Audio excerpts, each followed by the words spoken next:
Welcome back to the Crypto's Key conversation. We're going to jump into this good news right here.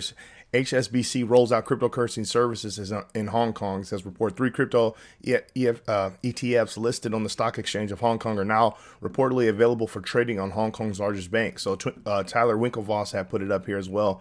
And it says HSBC Hong Kong offers Bitcoin and Ethereum ETF to clients. So remember we were talking about that domino falling once the BlackRock came out with the whole their application, if you will, for a spot Bitcoin ETF. Obviously, there's been other jurisdictions and other countries that have, I think it's Canada. I can't remember if Canada is Australia and who else, but they have spot Bitcoin ETFs already. I think obviously we have approved futures, and there's been speculation as to why they approved the futures on the digital assets, because maybe they want to short it one last time so the incumbents can scoop it up at lower prices. Who knows? We could be anticipating another black swan event. We know how they like to try to control and manipulate the markets, but this is huge right here. It says the East and West crypto flippening is accelerating. Hong Kong has just beat the USA to the punch on a Bitcoin ETF and Ether ETF, which is huge. Remember our last video, we were kind of hinting at, like,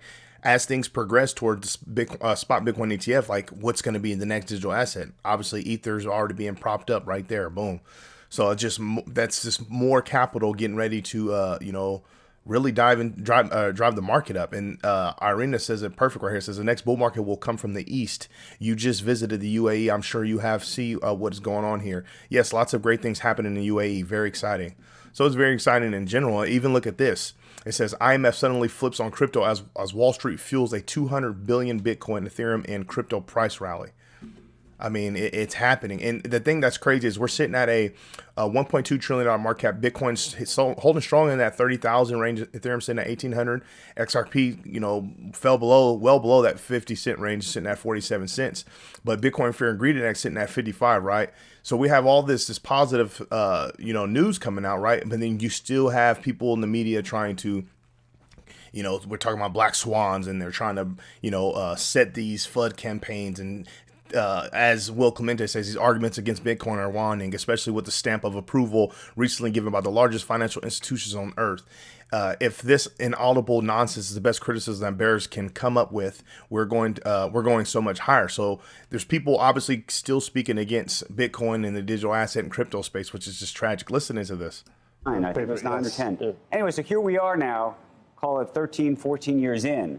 Yes. This is a very long but think about it. speculation if this is that, yes, right? Yes. I'm not. But let's look at crypto. Is it being used for real transactions? No. It is a cult. In parts of the world it is the same. The unbanked or people in very high, where they make money and inflation is 30 or 40%, and they have a cell phone and they're able to own something that doesn't depreciate immediately. Well, it did exactly the opposite of its mission as inflation hedge, because it collapsed when inflation collapsed to 30,000. But people were negative at $10. But you can look at any stocks that reached $100. They always got some sort of excuse for it, right? It's crazy. All you got to do is really look at the charts and zoom out. And then you make the distinction in the comparisons that are already present, with other people coming up with data comparing, the traditional markets versus the crypto markets versus the history of the NASDAQ, of the S&P 500, all that stuff. If you really look at it, see where you're really winning. It's crazy. And then this one's interesting as well. Take a quick listen into this. I'm just not convinced that this matters in a bold-faced way. I mean, it seems to me that crypto and Web3 kind of lost the narrative. This was supposed to be the future of finance and the future of, technology. A lot of people, the future of commerce, a lot of people were saying. Now that narrative has moved to AI, and crypto is sort of more in the metaverse bin.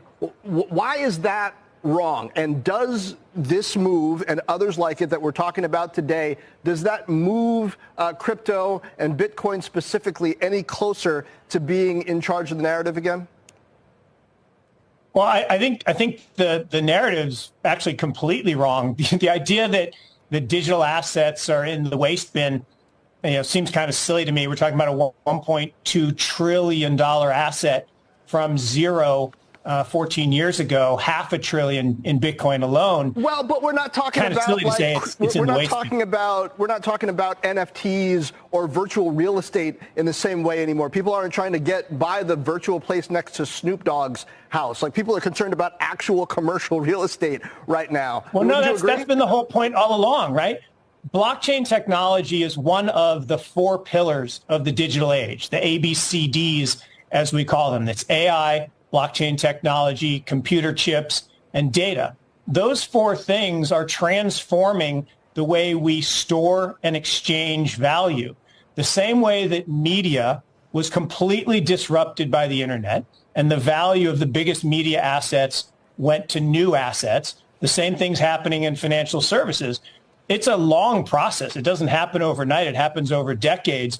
But every stock, every bond, every currency, every commodity, every piece of art, every private business, every piece of real estate will eventually be a token on a blockchain, an entry on a ledger, permanent and immutable. We will have truth instead of trust, and we will save over $7 trillion a year. 6 to 8% of global GDP is wasted by the friction of the trust industry that's necessary when you have dual entry accounting. With triple entry accounting, which is what a blockchain is, we get rid of all of that friction. That's a solid answer right there. Solid. The 4 pillars of the digital age, the ABCDs, as we all call them, the AIs, blockchains, computer chips, and data. That is huge, man. That was such a solid answer. And it's crazy. Yeah, it combats the FUD, man. Hit it with facts, man. Because we can't let these people keep spreading this misinformation, especially for like the newcomers, right? The people that are newly exposed to Bitcoin and in the crypto market. Like, they hear and see those things and they're like, oh, they're not going to want to test the waters and jump in and really see what it really has to offer. It's crazy. Education is massive when it comes to crypto. We got to tell people the truth. This is from Watcher Guru. It says, just in, bankrupt FTX says they have recovered $7 billion in liquid assets. Yeah. Okay. So what does that mean? Where is that going? What does that mean? What does that mean for the customers that lost their funds? Is my question. This is from the Coinbase and SEC lawsuit. This is for Paul Grewal.eth. Says, SEC counsel, we at this time, Your Honor, we're reserving our rights just given we are at the pleading stage. We have to get into discovery where we can make a full assessment. But our position, Your Honor, is that if one of these coins are security, we've won. Right? And then the court. So I'm asking you, the ones that you are not putting in the securities category, what are they? Are they commodities? SEC counsel, we are not, thank you, Your Honor. We are not taking a position at this time. We are at the pleading stage. We are trying to get past,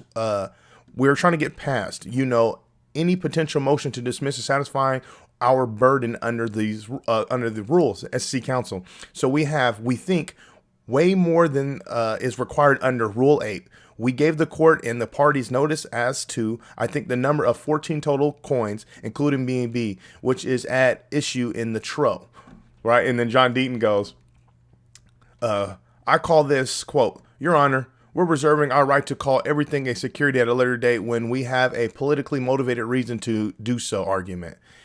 And it is completely shameful. That's really their tactic, man. It's crazy. And it's crazy that they can get away with it, man. Hopefully, the judge presiding over this litigation in this case is really just sniffs that out and nips it in the butt, man.